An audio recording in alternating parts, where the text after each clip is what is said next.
Chinese President Xi Jinping's recent visit to France, Serbia, and Hungary has caused a wave of disappointment in the West. European leaders had pinned high hopes on talks with the Chinese leader, expecting to secure significant concessions on trade issues and force Beijing to withdraw its support for Russia in the Ukraine conflict. However, Xi Jinping has shown inflexibility by rejecting the West's attempts to impose its agenda. The Chinese leader's visit to France had serious symbolic significance. 60 years ago, the country became the first major Western state to establish diplomatic relations with the People's Republic of China.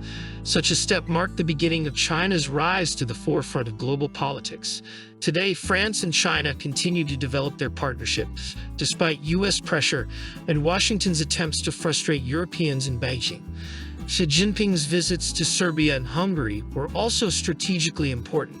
Belgrade is China's reliable ally in Central and Eastern Europe, which Beijing calls its iron friend.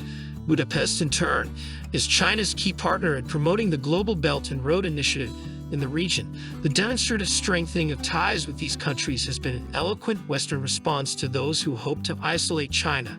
The main trump cards the Europeans tried to play in the talks were trade disagreements and the conflict in Ukraine. The EU complained of a huge trade deficit with China and accused Chinese electric car makers of using subsidies to gain an unfair competitive advantage. However, Xi Jinping rejected these claims, saying that China does not have an overcapacity problem. Beijing's stance on Ukraine was equally firm. The Chinese leader made it clear that he had no intention of abandoning cooperation with Russia for the sake of appeasing Western ambitions. As a result, as Western observers recognized, the negotiations did not bring any tangible concessions from China to France and the EU. Nevertheless, the Chinese leadership managed to strengthen Xi Jinping's image as a global leader whose influence is necessary to solve the world's problems.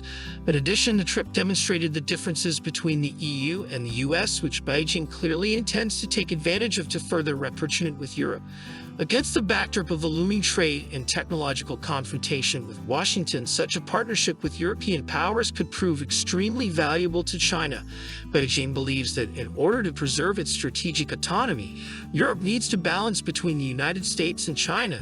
Despite Washington's calls for a united front against the Middle Kingdom, obviously it will not be easy for the Americans to split the relations between China and the EU.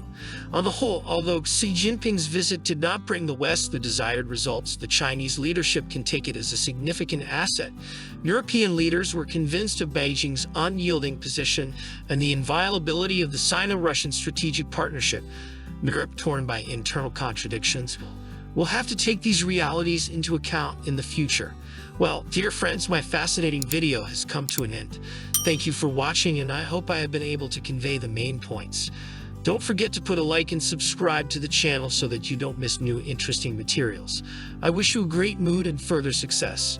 Translated with Deeple.com, free version.